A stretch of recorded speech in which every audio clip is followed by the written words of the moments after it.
You need to understand I'm Welsh, not English. If you now accuse me of being English, my children will seek out your children into the 7th generation, all right? It's unacceptable. But in Welsh, the first letter of every noun changes according to the word that comes before it. So the word for Welsh is Cymru. If you want to say the Welsh, it becomes a Gymru. The C becomes a G. So you may think that makes it complicated, but actually it's quite easy. You speak it quickly, and it happens naturally. The language has evolved so that each sentence can be sung as a word. And we do tend to do the same with English, so feel free to make those signs if you need to. What I'm going to do, and at any stage interrupt or ask questions. I haven't had an argument all week, so I'd welcome an opportunity. Yeah, no problem with that. What I want to do is to go through some of the basic theory behind the approach, and some of this is going to be fairly disturbing if you've been traditionally trained. What myself and my group in IBM started to do 15, 20 years ago now, and then I left IBM 10 years ago. Ironically, my last piece of work for IBM was in Israel, which was the last time I was in Israel, exactly 10 years ago. So there's a symmetry to this. Was to actually stop trying to extend or develop social science and management science and start again from scratch with insights from natural science, complexity theory, cognitive archaeology, cognitive anthropology, cognitive neuroscience. And the reason we did that is natural science has advanced in the last 20 years far faster than social science. And management science, as a subset of social science, is really stuck in a very old scientific paradigm. So we didn't want to extend from that, we wanted to start again. Yeah? And if you do that, you get some shocks. Right? So I'm going to go through some of that up front. I'm going to talk briefly about complexity theory. I wasn't going to, but now I've got to do the children's party story because that was in the introduction, so you'll get that up front. I want to talk about some of the things we now know about the human brain and how it works. So these are just to set the context. Then I'm going to move into hard statistics. Because one of the issues we've got is people use statistics very badly in companies. They use research very badly in companies. They give a sort of false sense of certainty, a false sense of objectivity. And that will set the context, what I'm really focused on today, which is the work we've developed over the last 10 or 15 years on what's called micronarrative research. Now, the reality of human life is the way that we make decisions is determined by the stories we hear around the water cooler, at the school gate, in the checkout queue, in a dinner, in a drinks after work or whatever. It's the day-to-day micro-narratives of the culture which we belong to, which we determine how we see the world. Not the grand narratives told to consultants or in workshops or in focus groups, but the day-to-day fragments of storytelling in human systems. So the techniques we've been developing is a means to capture those because they actually determine how people are making decisions, but capture them as a quantitative method, not as a qualitative method. Yeah? My background, my degree originally is physics and philosophy. So that is a joint honours. That gives me a philosopher's delight of concept, but a physicist's contempt for social science and qualitative research in general. All right? So you'll see that come through later. What a physicist wants is large amounts of objective data which can be studied statistically. And that's what we've been doing with micronarrative. I'm going to go through that in principle and apply it into how do you do 360 feedback for organizations? How do we do cultural mapping? How do we use whole of workforce engagement? I use our workforce as a human sensor network to augment decisions in real time.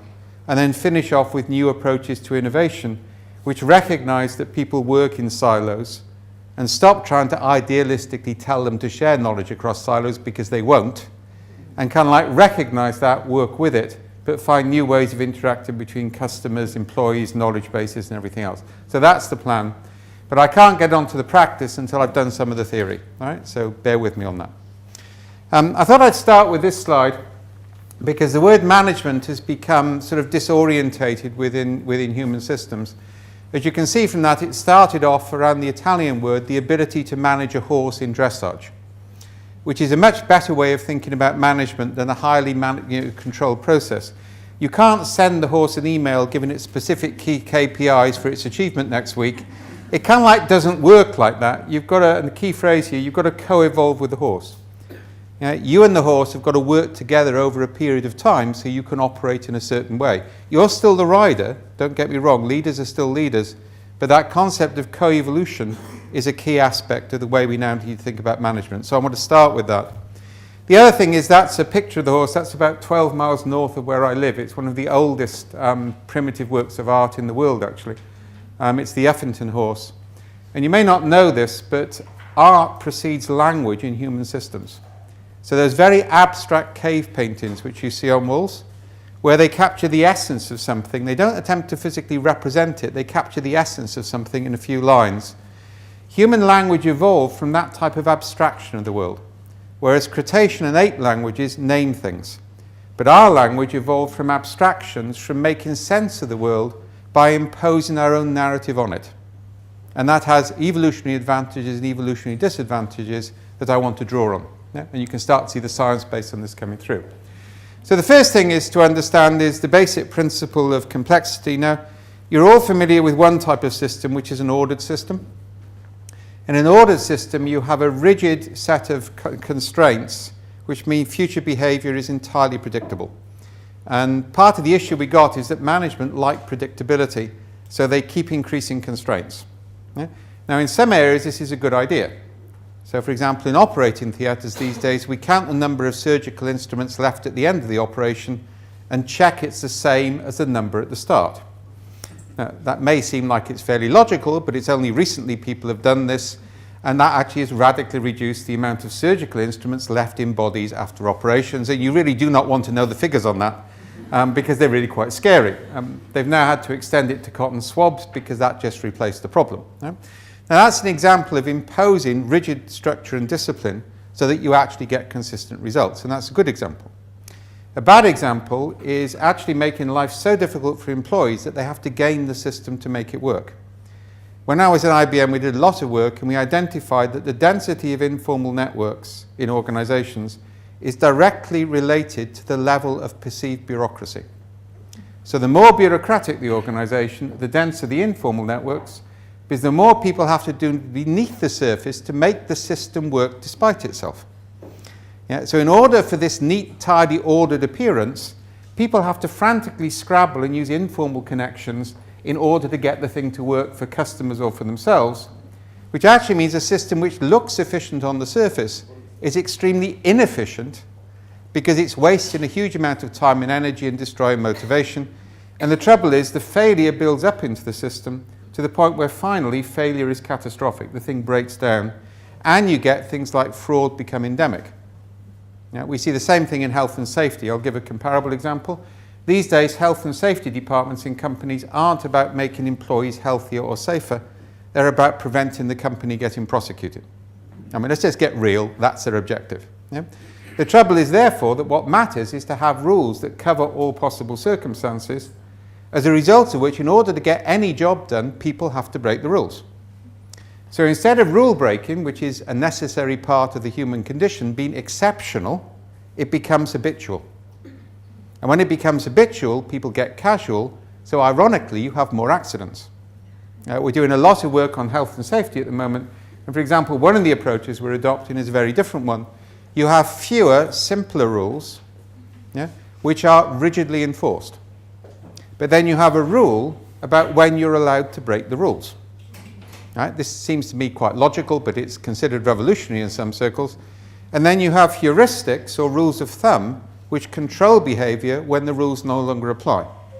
Now, this is used in military environments all the time. So the American Marines, to give the classic example, if the battlefield plan doesn't work anymore, fall back to capture the high ground, stay in touch, keep moving.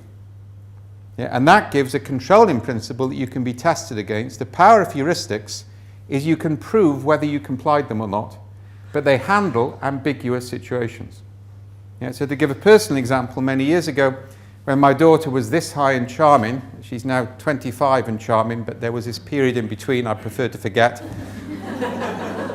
But I intend to remember every moment of it when I have grandchildren and repeat it frequently. And we're on the top of Conwy Castle in Wales, and she drops a sort of toy, fluffy toy of a rabbit over the side of the castle wall. It falls down 30 metres and lands on a ledge. Now this is the rabbit without which we cannot go to sleep at night. You know those rabbits? And in those days, I was a climber, that was my hobby. So from a climber's point of view, a castle wall is nothing. It's vertical, it's got holes. Most of the time you're hanging by 2 fingers, so this is good. So I go over the side of the wall, climb down, collect the rabbit, climb back up, hand over rabbit. Yeah? It was worth the hour and a half I then spent in the police station explaining myself for the day Daddy Saved Lisa story, which is still around to the moment. All right? I like that story, it's a good story. But when I went over the side of the wall, I immediately started to repeat something to myself I hadn't said for 20 years since I was first trained to climb on the Idwal slabs. Yeah? 3 points of contact, 3 points of contact, 3 points of contact. Because that's the fundamental heuristic of climbing. You don't move one limb till the other 3 are secured. You see the principle? I've never been safer because I know I'm breaking the rules, so I'm paying attention. Yeah? And the same sort of thing in New Zealand, where I'm going to be in about 10 days' time, we pioneered a new approach to health and safety in getting lorry drivers, truck drivers. After they'd driven for 200 miles, they were thinking like a lorry driver. And it took them 10 or 15 minutes to think like a loader or an unloader. And in that time, most of the accidents happened. So we took a very simple approach. We gave them heated belts. But if you've ever tried to unload a lorry on Wellington Harbour in winter, you want anything involving heat of any type whatsoever, right? The rain is coming in horizontally from the Antarctic. So the rule is a very simple one. No complicated rules about how you load or unload. But before you unload the lorry, you strap on a heated belt. Yeah, because actually what that does is it changes the way the brain thinks.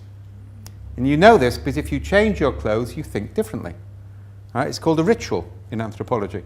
So by actually ritualizing a boundary transition between one activity and another, we actually halved accidents on that process. Done similar things in the North Sea and elsewhere.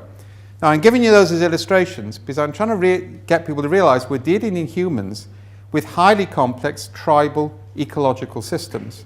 We're not dealing with systems which can be engineered. And part of the problem for the last 20 or 30 years, engineering metaphors have dominated the way we think. Anybody come across Six Sigma yet?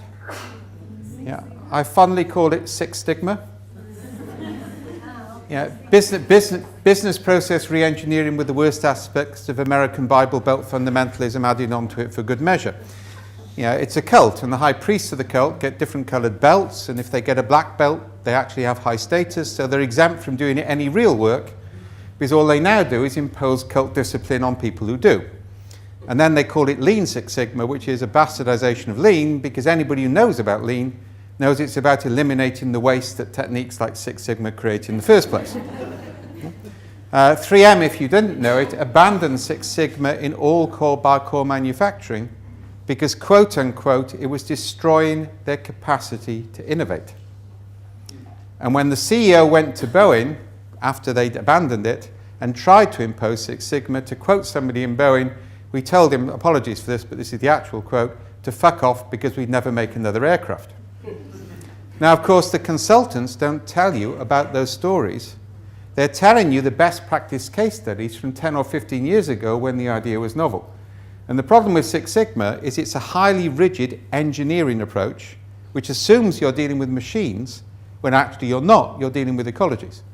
So it's really useful for manufacturing process, but it's appalling for anything involving human interaction because it's the wrong metaphor and the wrong science. And as a basic principle I'm trying to establish now, nothing is wrong, everything is right within boundaries. But if you try and take it outside the boundaries of where it applies, it starts to go badly wrong. Yeah? And there is actually an old adage in consultancy, and I'm sorry about this, but when they can't sell it anymore to American companies, they move it into Europe or Israel, or worse still, if you can't sell it anymore to industry, you sell it to government as industrial best practice, and you've got another 10 or 15 years of lifespan. Right? So I did warn you this was going to be disruptive. Yeah? Now, order systems have value because order systems can be engineered, they can be exploited, you've got repeatability, you've got causality, it's all good news. The trouble is life isn't like that. We also have chaotic systems. Now, in chaotic systems, there are no constraints at all, so behavior is random, which actually means chaos is difficult to maintain. As an innovation space, it's powerful. If you can remove the constraints from a period of time, completely novel solutions emerge. something I'll talk about at the end on whole of workforce engagement. If you come across the idea of wisdom of crowds, so if a group of farmers guess the weight of a cow at a county fair, the average of all the guesses is the weight of the cows. The one I like better is an American submarine grounded off the coast of Portugal.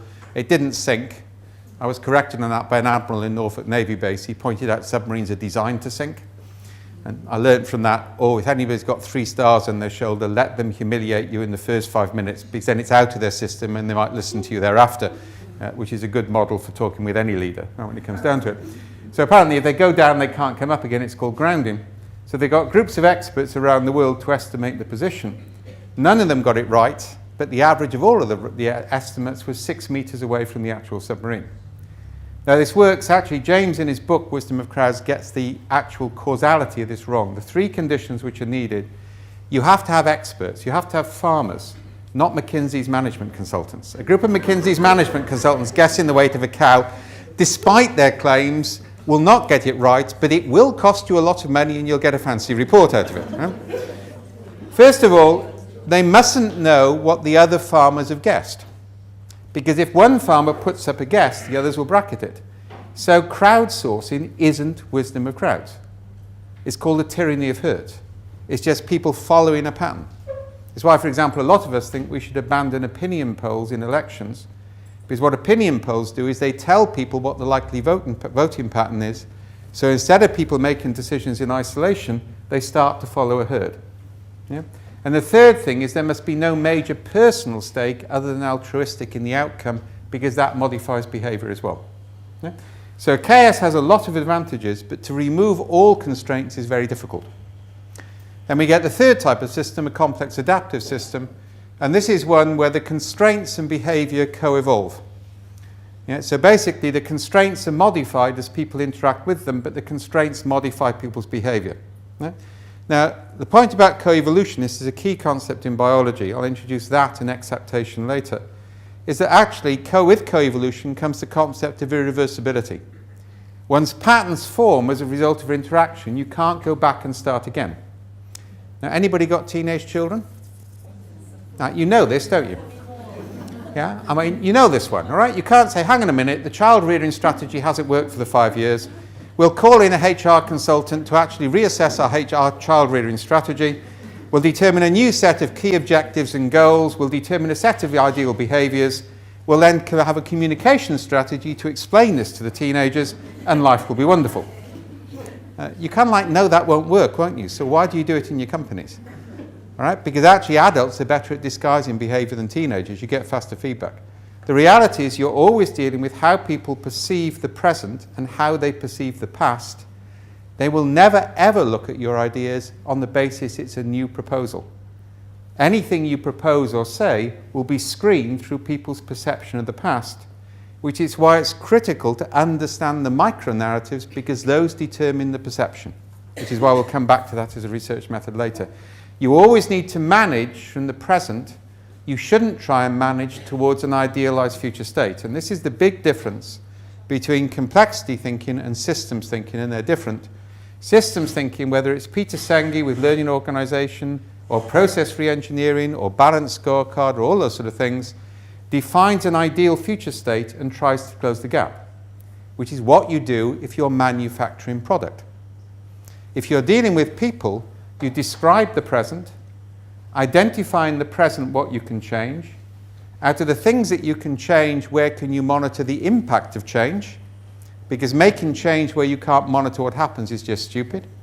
And out of the areas where you can change and monitor, where could we amplify success or dampen failure?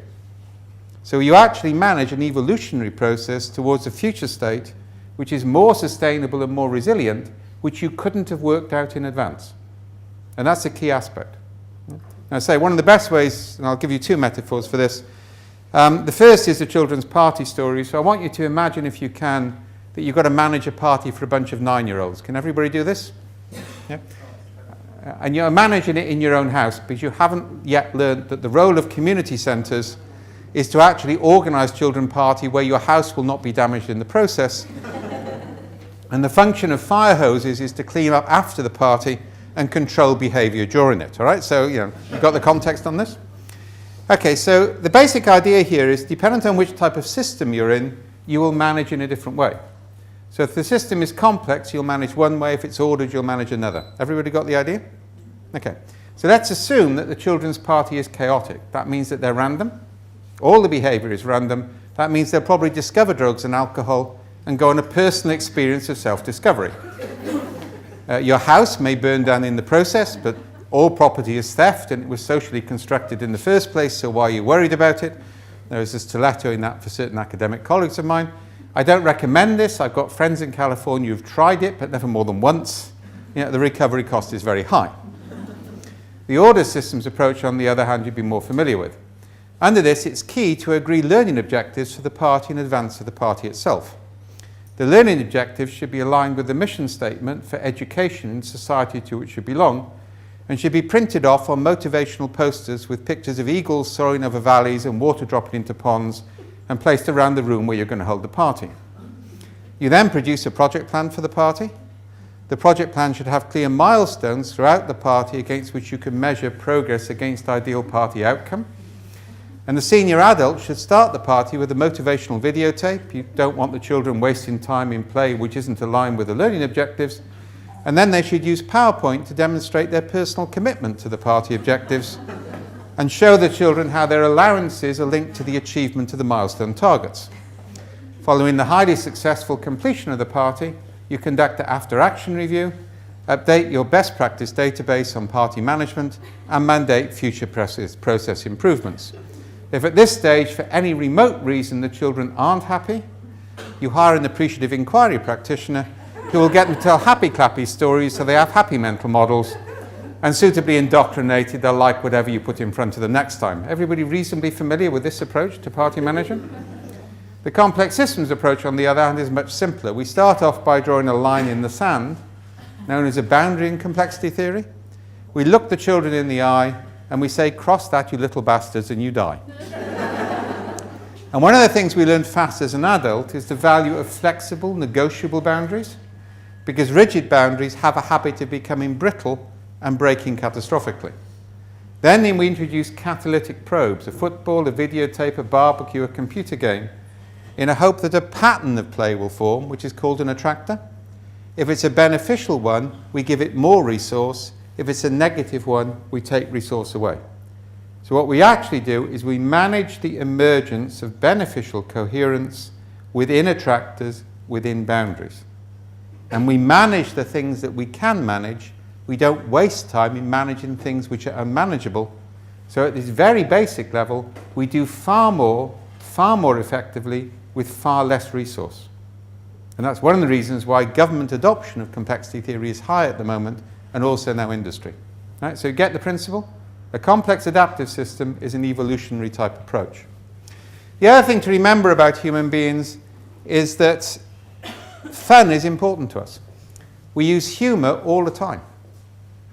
Engineers tend to be humorless in their plans, but actually if you go and talk with them and you hear the stories of engineers, they tell stories with ironic humor all the time. I've done a huge amount of knowledge management work in engineering communities. The real knowledge is actually in stories over the job or over a cup of tea. It's actually not in plans.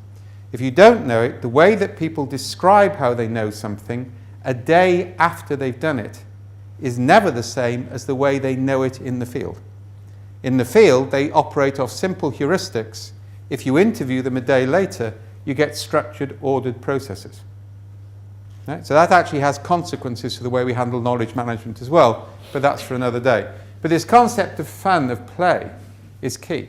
Now, so some people get this and then decide adults should play childhood games. Well, that's all about the facilitator having an ego trip, right? Play for adults is not the same thing as play for children. Right? But the concept of play and humor and irony and discovery, and also paradox. We're very good at paradox. Some of the ways that we provide direction in a complex system is to use parables, because all the world's major religions teach through parables, not through value statements. Because actually a parable as a story has a degree of paradox in it. It adapts over time. It gives you direction. So there's a body of stuff we can learn from all sorts of fields on this. We're also fundamentally tool makers and tool users. How many people have got mobile phones, smartphones on them? How often does a smartphone be more than 10 meters away from you? Never. Right, over the last 2 to 3 years, smartphones have actually changed the way that the human brain works. The human brain over a 2 to 3 year cycle will change the way it functions. And actually tools define us. And a lot of people don't realize in HR, they just focus on people, actually don't realize if you change the tools in the interaction, you have far more impact than if you try and change the people. It's a basic mistake, and this was one of the big errors in learning organization, the idea that you change individuals and the system as a whole changes. That's just really bad science.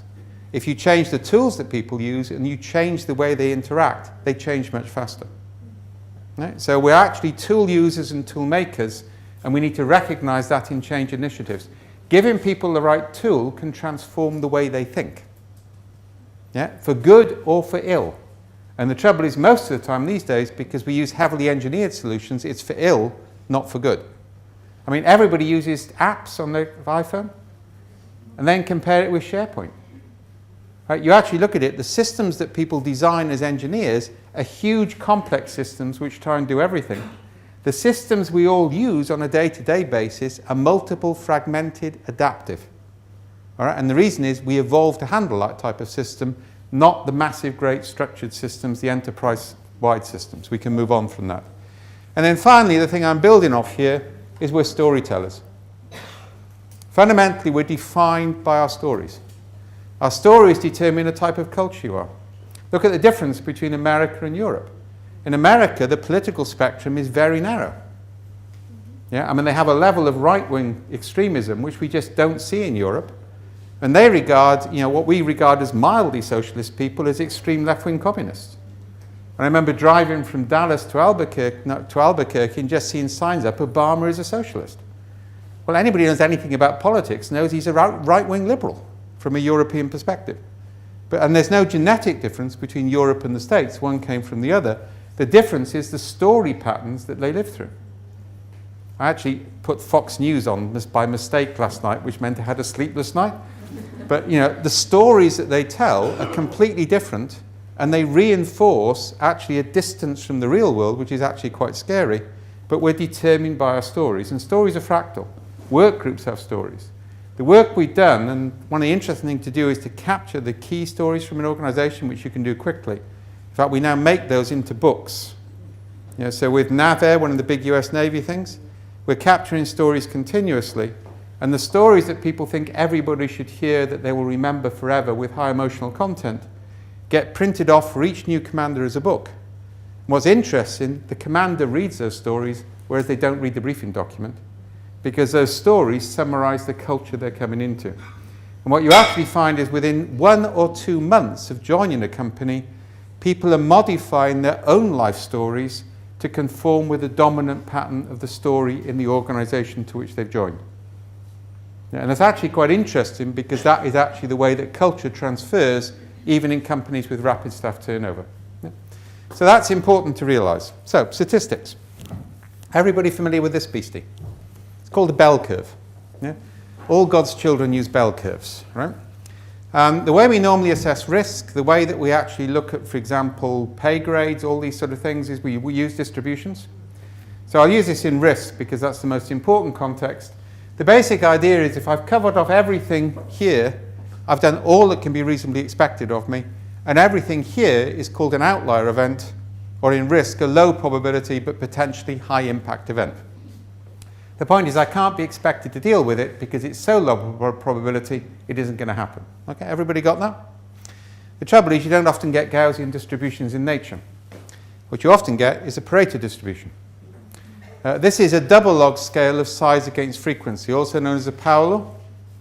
And that's earthquakes. So there are a lot of small earthquakes, a small number of large earthquakes. There are a lot of small software errors, a small number of large software errors.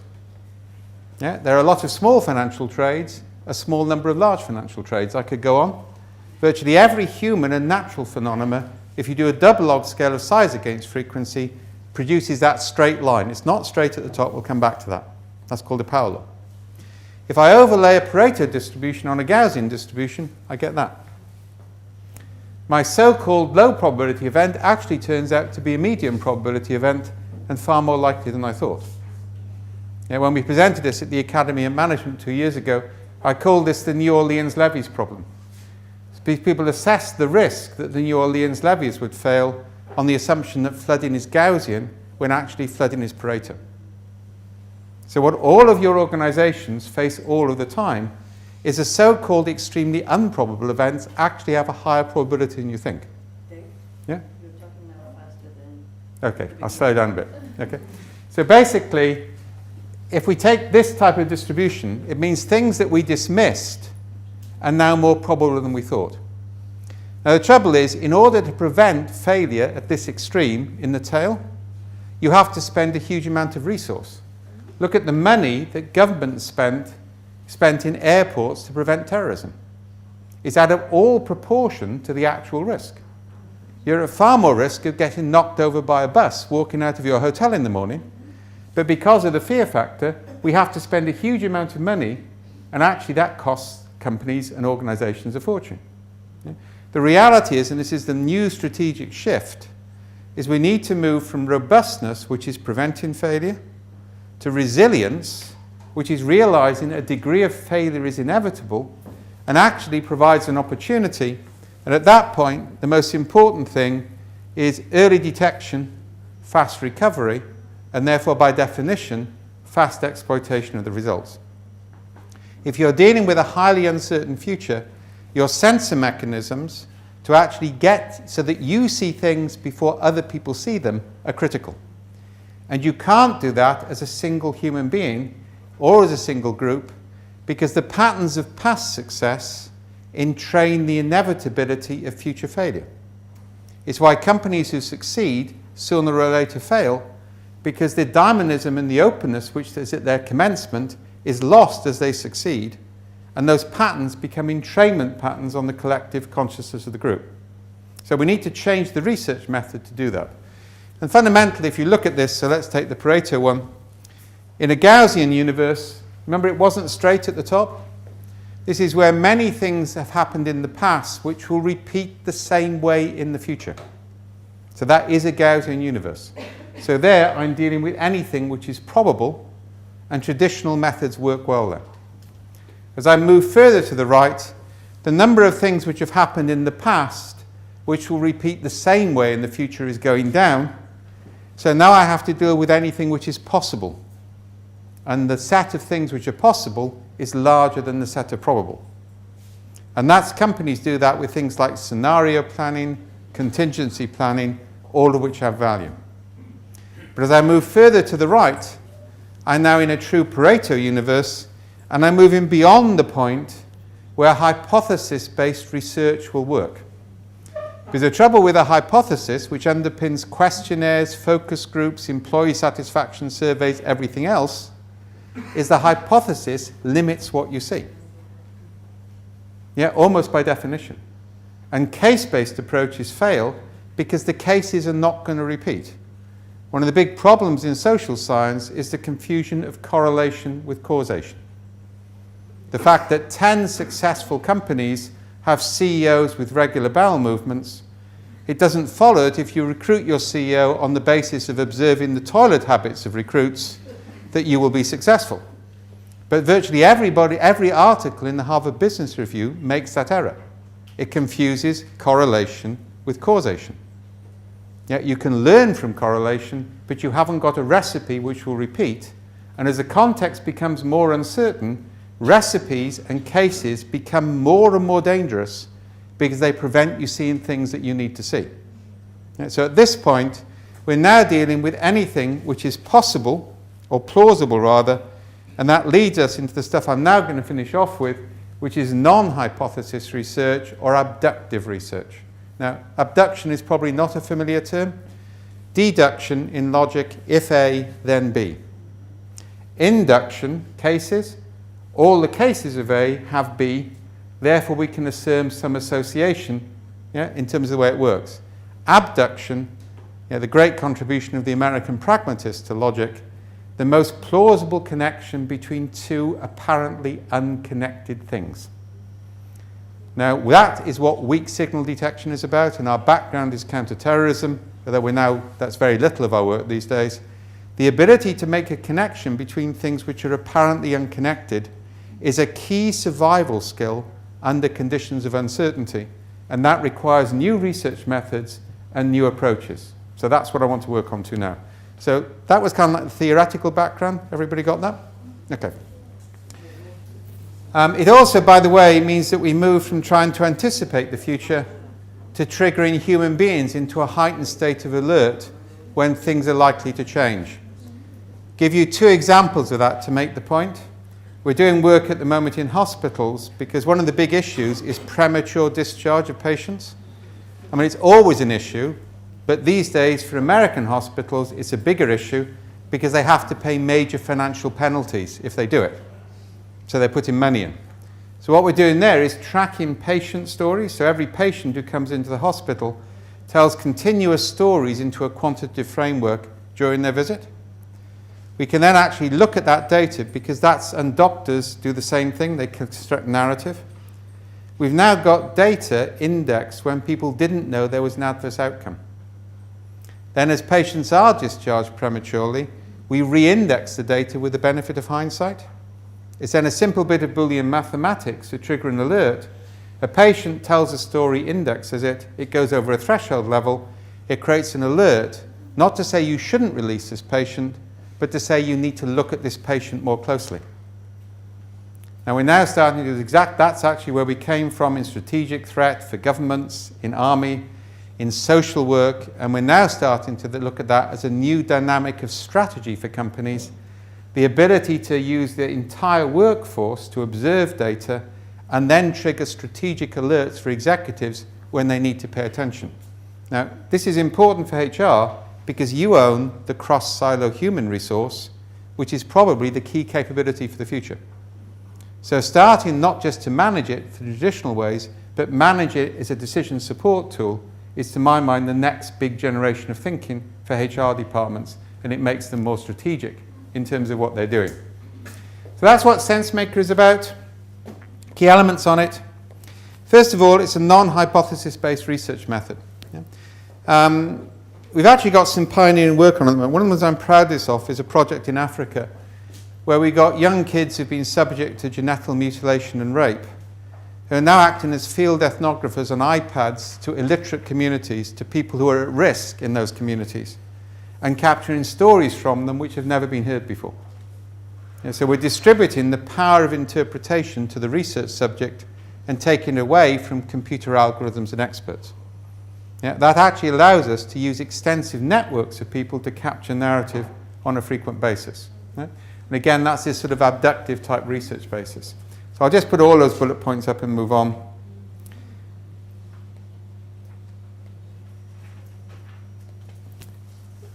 Key for us, sorry, that's always a mistake when you tap too quickly.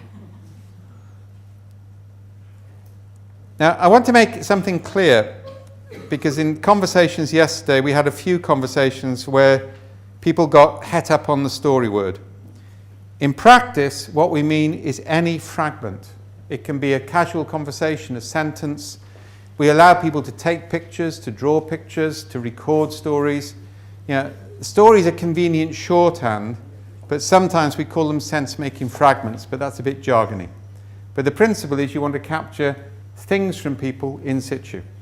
So, for example, in the Australian Air Force, when we were looking at reasons why staff left the Air Force early, the question which gathered stories, which pulled in 3,000 stories in a week, was you're a grandparent, your grandchild says they want to join the Air Force, what stories will you tell them in order to encourage them or discourage them from joining?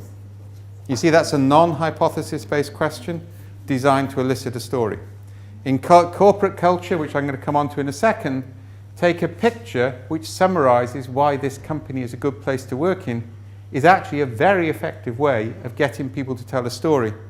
And we're finding with young people, getting them to draw a picture actually makes more sense to adults when they look at patterns. Yeah, so don't get hung up on story as an elaborate story. Most of them are one or two sentences at most, or a picture or a drawing. So they're fragments or micro-narratives. There's actually a picture for capturing Africa on that point. Now, you've all, I presume, yeah, and this kind of like makes the point again, you all, I assume, at some stage have actually filled out an employee satisfaction survey. I assume you're all responsible for them? Okay, we used to have these in IBM, and it used to come in, and it used to say, does your manager consult you on a regular basis, scale 0 not at all, 10 all the time? So I phoned up the head of HR, and I got straight through to the worldwide head. I think this was something to do with the research I just completed, which shows that Myers-Briggs is less accurate than astrology in predicting team behavior. And she paid for that and never quite forgave me for running it, but she didn't understand the irony in research, you know. We proved it. So I got to the top and I said, how am I meant to answer this? I've got several managers and people I take business direction from. The modern HR function, by the way, is to make sure that nobody is actually responsible for anybody by having multiple management, all right? So either way, I said, I've got several managers. Some of them consult me, some of them don't. Some of them should, some of them shouldn't. How am I meant to answer this? And she said, average your experience over the year. And I said, you do not understand research. It's no wonder every time I talk with a senior executive in IBM, they say they never understand what the figures mean. The only thing which matters to them is the free text fields. And of course, they can never find those on a regular basis. We start with the free text field. So we say, what's the story you'd tell your best friend if they were offered a job in the company? And we do that to maybe 10% of the workforce every month, because we need to move to continuous feedback. We don't want to have a once-a-year thing which takes 1 month to gather, 2 months to report, 3 months to understand. You want real-time feedback. And then we get people to index it on a series of triangles, stuff we patented. So this is one of them. And it says, was the manager's behavior altruistic, assertive, or analytical? Now you see what's happening here. You don't know what the right answer is. All the evidence on science is that if you ask people a question where they know what the right answer is, they will gift you the right answer or they will game you the wrong answer. They won't answer it honestly. And if you didn't know it, focus groups are fatally biased within 15 minutes by the facilitator. Again, that's scientific evidence. What a triangle does is you don't know what the right answer is.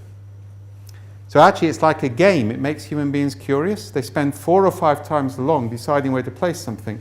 It activates the novelty receptive aspect of the brain, which thinks deeper, not the automatic pilot, which we deal with most of the time. Yeah, so 6 triangles gives me 80 metadata items, and I can start to do some powerful things with it. So again, to complete the general stuff, this is from one we did in Victoria in Australia. There you can see the capture, typing stories, recording stories, taking pictures. It also means actually one of the things we've done with companies is, you know when you get children in every year to get work experience and they get given real boring jobs? Right, instead of that, you let them use their smartphones to go and interview all the employees about what it's like to work there. Because nobody refused to tell a story to a kid on a work assignment, whereas everybody will research HR professionals or market researchers. Yeah, so actually get better use on that and you get better stories. I mean, that's actually one of the ways we now do employee satisfaction surveys. Yeah, one company, we got a school who comes in 3 times a year as a school project and captures stories about the workplace, and that's much more valuable data and far cheaper, yeah, than the actual survey. Yeah? So again, that's the way we work it. You can see another triad there. Now you see start the patterns, because what we're looking for is different patterns. Each of those dots is a story, and that shows 2 different communities seeing things in different ways. So again, to give you another example, another health one, this is stories people told who'd lost a parent or a sibling or a child in the last week. Yeah, this is actually a project which is now going worldwide. Because if you didn't know it, people who've recently lost a close relative are at high risk of illness. So actually the way that hospitals manage bereavement has major consequences for health. So here you can see people telling the stories, and they're saying, did you feel helpless, frustrated, or in control? Each of those blue dots is one of the stories that we're allowed to share, because we always have permission-based. Anybody can see it. Only a researcher can see it. You can only see it with permission. That's important for ethics. What I then do, and this is a key aspect, I click on a cluster of those dots, and then I read the story. Now I want to emphasize this. I go from statistics to stories as an explanation. I don't start with a story. Because if I start with the story, after I've read 3 or 4 stories, I will form a conclusion, and I will only see that conclusion in other stories. So I start with the statistics which come from the employees or whatever. I then click on it, and I can see the names of the stories. You see some of them are significant. Let our loved ones be cared for at home, premature baby death, a long journey, yeah? And then you actually see the real story there to actually provide an explanation. Executives love this. They can see a pattern by different departments. They can click on the pattern on their smartphone. They can read the stories, which is actually what they want to understand what's going on, because it's much easier to take action if you say, how would I get my employees to tell more stories like this and fewer stories like that? Is a much easier way of understanding things in a culture. Yeah?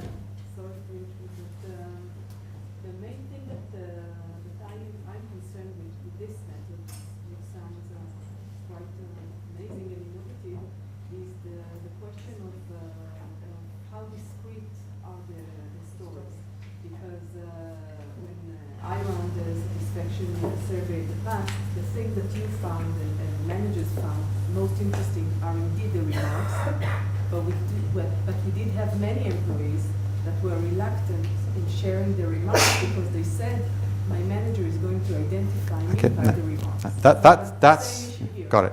That's a good I was going to say that's a good question, but I learned not to do that in Australia.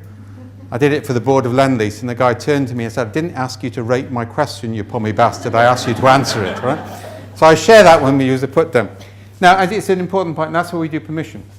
So what we say is, when people tell the story, they then say, anybody can see this, HR can see it, yeah? Only a researcher can see it, or nobody can see it. And if the manager clicks on that pattern and they find 90% of the stories are blank, that tells them as much, right? So it's an important question, but the ethics is key up front. Yeah? Let me just run on, then we'll open it for questions. I can also look for correlations between patterns. You can't see this, but kind of like that's a positive correlation, that's a negative correlation. So again, you're producing an objectivity on this, and I can look at distributions by age and everything else. And again, another one of those examples, this is negative. Name of this is a horror story. It's actually in the space of one day, 2 different diagnoses. In the morning, she was told she had a chest infection. In the afternoon, she was told she had lung cancer. I remember living through that with my mother exactly 10 years ago today. Right, that's a nightmare type story. The fascinating thing is when we gave the leaders the database from this, they all cancelled every other meeting after they spent half an hour looking at it, because they were discovering things they'd never seen before, because they were protected by too many levels of interpretation from the reality of their employee's life. And this is all about bringing leaders into direct contact with customer stories. We can do correlations, and we can see bigger patterns. These actually have 20 to 30,000 stories in them. The hollows represent deep-seated attitudes which aren't going to change. The peaks represent areas of instability. The yellow dots are outliers. Remember the Gaussian Pareto? In all traditional surveys, people eliminate outliers. We keep them, because now your attention is drawn to the big pattern, but also to the outliers. And that means you can actually see some quite fascinating patterns. So this is an example of a real project. Here we froze the pattern, so that's 3 months in. Outliers are scattered. 3 months later, outliers are still scattered. 3 months later, outliers are starting to clump. 8 stories out of 28,000, that's called weak signal detection. Yeah? Normally you would never see 8 stories out of 28,000, but now you do. And it's that ability, whether you're dealing with employees or customers, to see a pattern in the early stages of formation, which is key. But if it's a good one, you can amplify it. If it's a bad one, you can dampen it. So looking at HR-specific examples, and I'll do this fairly quickly. Culture scan. We've actually been doing this work across in the Middle East. We've done it in Egypt, in Lebanon, in Palestine. Not in Palestine, in Pakistan, sorry. We've just completed it in Syria. In Syria, in Mexico. And what we've actually been doing there is capture stories. Sorry guys, all right? It began with a P, I got confused, all right? What we've been doing there is we've been sending school children out to capture stories from their grandparents, parents, and brothers and sisters about what matters to them in that culture and index them. Right? Now that we're doing cultural maps of whole nations which are actually informing policy. It's also a pre-radicalization process. We can measure radicalization early on. Hi guys. Now we've now adapted that for companies. Right? So now you go to all of the employees or a sample of the employees. This is an example of a question. In the story you just told, the most important thing was that people analysed the situation logically, they acted intuitively, instinctively, made quick decisions, or they thought deeply and made decisions based on principles. Now you see the point? All three are positive. So people don't know what the right answer is. The distribution pattern there, as you can see, there's very little of this. The colour coding is by department. And of course I can select on that. Now that's what we talk about in a culture scan. You get 6 of those back. You actually see the pattern of distribution of how people interpret their stories against balanced criteria, and you can read the stories. Which actually in that case says that if we look at it, we're actually far too much down here. Yeah, on a balanced triad, you really want most of the stories to be in that circle. So now you look at it and say, if we look at it here, everything we're analysing logically. That means we're going to slow down. How would we tell fewer stories like this and more stories like that? Now in terms of engagement of managers and staff, that's a lot easier for people to handle. And of course, if you're capturing every month, you can see the change in real time. The same is true of 360. So here we get any leader can nominate any number of employees, because this stuff scales without additional cost. That's important. And they get the employees to tell stories about them once a year or every month or continuously. And the employees index their stories onto entirely positive triangles. So the employee can't say anything negative. And of course they can withhold the story. But then the leader gets this back. This is a real example from the tests. You're actually quite good about connecting people, but you're not generating ideas or setting goals. So now the leader can sit down with their coach and say, how would I shift my behavior in this way? It's very action-orientated, immediate, and they can get the feedback. And it doesn't involve that nightmare of the traditional 360, of everybody getting nominated and people playing games, and I'll do yours if you'll do mine. Yeah, this is actually a real-time feedback. And of course, from a HR department, you see this. That's the average position of every leader. That actually means as an organisation as a whole, you're recruiting people who tend to be focused in one particular area. You've got a small number of people in the middle. And actually those are the people with high level capability. They can adapt. These people are good in specific circumstances, but maybe they need intervention. You start to see the picture? You're gradually seeing an emergent pattern. You can make small changes to change it, which also allows us to create human sensor networks. Yeah, that's actually a human brain. Yeah, it's not an engineering drawing, it's a messy network. Yeah, mess is more effective in human systems than tidiness. And you all know somebody whose desk is immaculately clean and tidy. Everything is filed away continuously. The files are color-coded. They have the same script. Every company needs one, but you don't want your children to marry them. Most of us live in a condition of messy coherence. We've got a pattern to it. We order it. We unorder it. Yeah? So one of the things we can do with this, and this is kind of like wisdom of crowds. Hi, guys. I'm almost finished. So I've got a network of employees telling stories in the employee satisfaction survey. Got the principle? Right, I can now ask them a question in real time. I can actually push out a policy question expressed as a story, ask all of my employees to index that story, and I can then actually use that to augment decision making. In one financial services company, we have the entire actuarial workforce on standby during a board meeting. If the board hit an impasse and they can't see evidence for what to do, they formulate the question is pushed out to the actuarial workforce, they index it, and they don't know what the right answer is, and the board look at the patterns. real-time decision support. You've got a difficult problem with customers, you ask the staff. You allow the staff. Anybody got suggestions boxes? Well, nobody has anymore because it takes too long to process it. Same system. Write a suggestion, index a suggestion. When you see a cluster pattern in many suggestions, you know you should go and do something. So this is actually a means of engaging employees in real time. We're doing this with governments, by the way. With one government, we're taking 10,000 citizens who actually get incentivized by a reduction in their transport costs to tell stories as they enter a train, as they leave it, while they're on the journey. That tells us why they're making the journey, whereas normal data analysis just tells us which journey they made. But then that network, if there's something goes wrong and the train is stalled, we actually put communication out through that network. So people are being told by people next to them what's going on.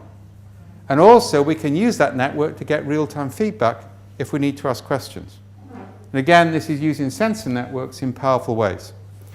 And advocacy, I've talked about more stories like this, fewer stories like that. Key principle here, and this is kind of like what I want to emphasize, is what we're talking about is numbers are objective, anecdotes are persuasive. You put the two together, you're into a different field.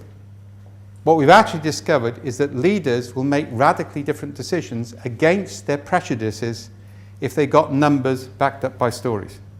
Because the numbers are objective, so it forces them to pay attention to something. The stories give them context, so they know they need to behave differently. Yeah, so that advocacy angle is key.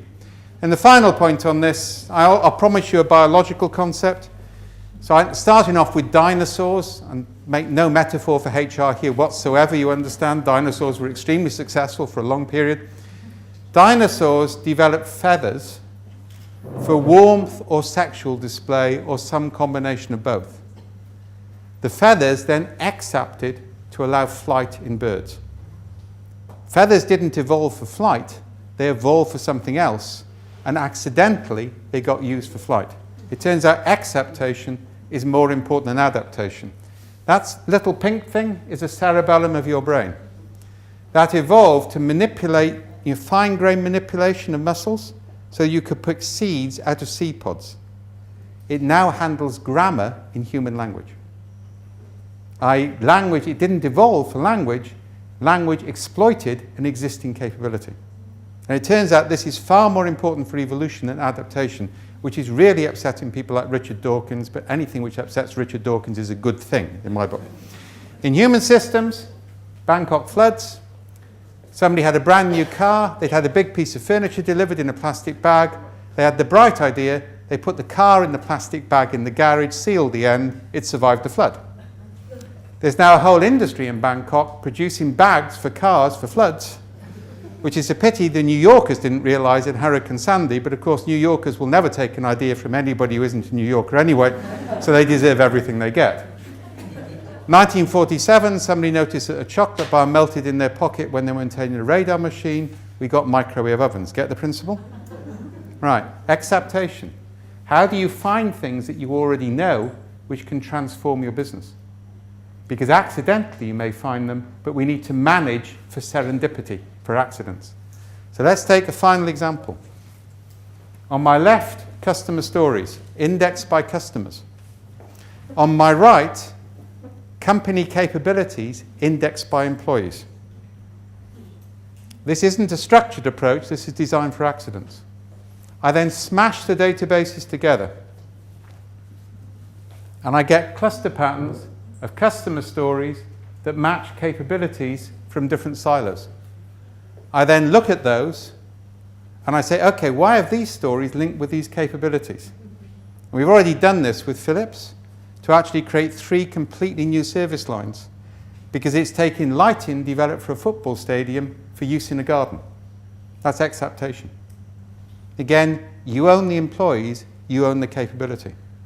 Instead of trying to force people into cross-silo working groups, which are too deterministic, you just get people to capture knowledge on this basis and you start to smash it together. And of course, you get customer stories without capability and capability without customer stories. Now, the point I'm trying to make here is by creating a generic capability, which can capture finely grained small bits of material of various types, but interprets them into a quantitative framework, you can do many things for a single project. Employee satisfaction, 360 feedback, innovation, human sensor networks to augment leaders' decision making, they're all very powerful. And the final thing you can start to do is measurement. So, anybody heard of Goodhart's law? Any statistical instrument used for policy fails. Stratton's variation, the minute a measure becomes a target, it ceases to be a measure. And that's one of the big problems with KPIs. The minute you produce them, people gain the result. We've seen this in teachers, for example. I'll use education. Teachers who fill out learning plans get promoted. Teachers who inspire kids to learn don't. In IBM, one of the big phenomena we had is managers target hopped every 2 years. They raped and pillaged, achieved their targets, were seen as a success, move on, and left the debris for somebody else behind. Yeah? What we can now do with narrative, remember those triangles? We can say your target over the next year is to have 80% of the stories in the central circle. You've only got 70%. That's an ungameable target. The only way you can change it is by changing the stories which are told by customers or employees. And that actually means we can get away for the key factor, this is the one I want to leave you with, is fundamentally, and this is actually from a survey, a new scientist, I've given you the reference, and actually research to study all available research on human motivation. Extrinsic rewards destroy intrinsic motivation. And with an engineer, you define extrinsic goals. With a human system, what matters for employee engagement, for customer satisfaction, is the intrinsic motivation of your staff to succeed. And narrative matches intrinsic motivation in terms of measurement, understanding, and knowledge. Explicit engineering targets don't. And if you want an organization made of robots, continue down that route. If you want an organization of people which can adapt and change, and if you want HR to be a strategic augmentation of centralized decision making, then narrative approaches have far more capability. Thank you very much for your time.